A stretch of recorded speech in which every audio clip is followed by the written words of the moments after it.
Hello， 大家好，我是 Jeff， 欢迎来到 J 调查。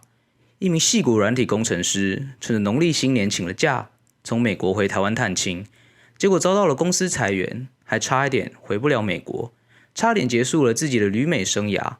在这之中究竟发生了什么？他是否能继续留在美国，亦或是要收拾行囊被赶出美国呢？这段日子究竟发生了什么事呢？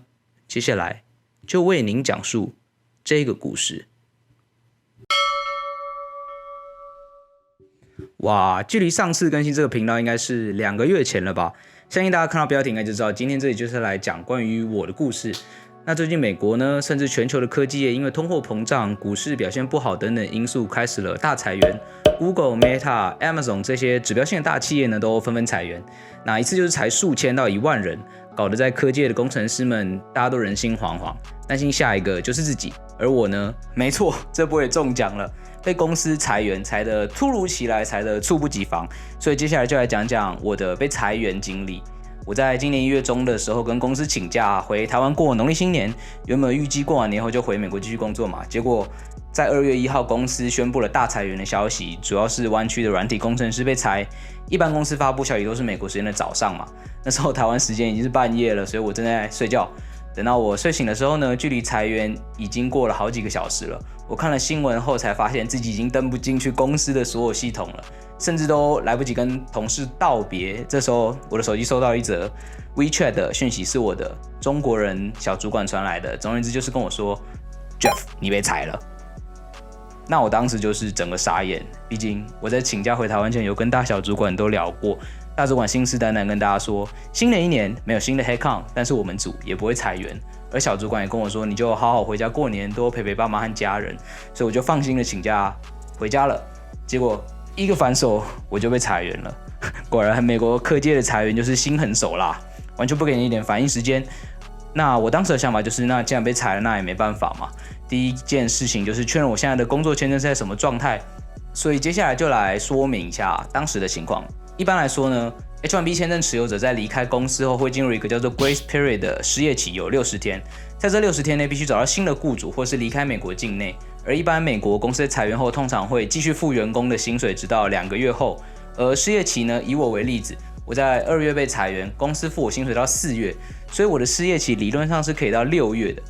看起来还有段时间让我找到新工作。与此同时，我收到来自公司的信件，公司的律师说我们的失业期是从被裁员的那一刻起，所以我在4月初之前必须找到新工作，不然就要离开美国。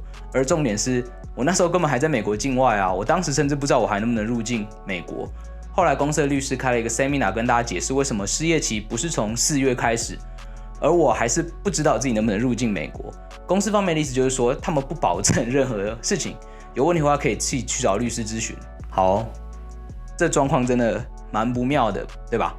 后来我就去一些 F1 的社团问啊，大家也是各有各的说法。有人说可以回美国继续找工作，也有人说你已经掰了。所以我后来就去咨询了律师，而那边的说法就是说这部分本来就是灰色地带，2种解释都可以。所以我回美国的时候可以带着旧的薪资条，如果海关问我，我还是可以主张自己还在公司任职。所以最后我的决定就是还是先回美国继续找看看工作。做好回美国的准备后呢，发生了另外一个悲剧。上飞机前2天，我中了诺罗病毒，上吐下泻，状态奇差啊。不知道想过多少次，就还是放弃好了，挣扎了好几次，最后我还是踏上了回美国的飞机。这趟飞机跟我的心情一样，跌宕起伏啊，有2/3的时间都在乱流，不知道是因为乱流晕机，还是诺罗病毒在捣乱，或者是怕被海关刁难不让我入境。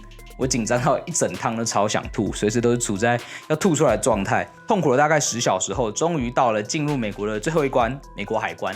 幸运的是，海关没有问我什么问题，就问我是做什么工作的，我就照着原定计划拿出薪资条，表示我还在公司工作，也就被放行了。啊？什么？你说你还没订阅？听说订阅的人都会被照工作信与小精灵眷顾，让大家都能顺利找到心仪的工作。你还不赶快订阅吗？那再来就是要开始找工作的难关了。现在的找工市场呢，因为裁员的关系，各个大厂根本就没有缺人。更惨的是，因为很多资深工程师被裁员，所以不止缺很少，你的竞争对手还都是很资深的人。而我约2年的工作经验就略显尴尬，在市场上很少菜鸟工程师的缺，而资深工程师我的经验也不足，就有点类似那个梗图。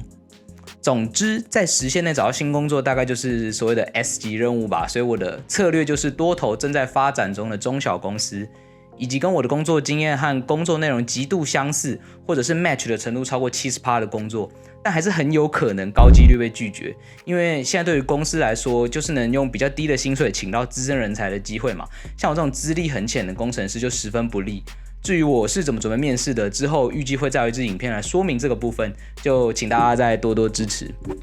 总之呢，按照我的策略，接下来就是开始疯狂的面试。之前看到新闻上说，被裁员的工程师在隔一周面临的就是10几个接踵而来的面试，这句话真的不假。我就是一直的在面试被拒、投履历被拒、面试被拒的循环中度过，面试了无数次，最多的一周面了11个面试，最后都不了了之或是被拒。所以建议大家可以把每次面试的结果和时间像我这样记录下来，方便自己调整状态、规划时间，以及去复盘自己之前的面试哪里做得不好。虽然一直回顾失败过程很痛苦，但我觉得这件事情一定要做。最后的结果呢，这次我花了约8周的时间找到工作，有运气关系，但我也蛮肯定自己的努力的。我几乎舍弃了所有的社交，每天就是读书、刷题、运动、吃饭也都吃得很简单，单纯顺便减肥，最后还真的瘦了5公斤。因为我觉得要把自己放在一个不太舒服的状态，才能督促自己努力找工作，有点类似那种卧薪尝胆的概念吧。这次被裁员，我觉得对我来说也是一个不错的机会，评量自己的实力，找到自己的不足吧。突然进入到找工市场，前面几个面试真的是面得乱七八糟，不管是写扣还是面专业知识，原本会的东西都答得很差，很多以为自己懂的东西，其实根本就没有读通。所以也借着这次的机会，尽量把他们补起来，未来工作一定都用得到。心态方面呢，我觉得自己现在的心态越来越强了，有着会被赶出美国的倒数计时器在身后追着跑，读不完的书，刷不完的题，因为各种原因一直失败的面试都让我变得更坚强。我觉得很多时候很想用最快的速度把事情做好，但其实根本就没有这种事情。一点一点的累积，当你花的时间越多，你面对挑战的时候才会更踏实。我面试到后面就越来越有自信，不管答得好不好，都可以就是结束后好好的复盘，把答得不好的部分呢重新复习。很幸运最后有让我抓住一个机会成功上岸。最后希望这部影片能对正在找工作的人或正准备要毕业的社会新鲜人有一定的帮助。我在这么短的时间内也都做到了，你们一定也可以。然后也要感谢一直来鼓励我的家人和朋友，一直告诉我大环境好不好不是重点，充实自己的实力总会有东山再起的一天的。以上就是今天的影片，喜欢的话不要忘记帮我按赞、订阅、分享。有兴趣的话也可以追踪我的 IG。另外，本频道的超级感谢功能也已经开启喽。如果觉得这部影片很有帮助的话呢，也可以小额赞助我，让我有动力制作新的影片。感谢大家，我是 Jeff， 我们下次再见 ，Peace。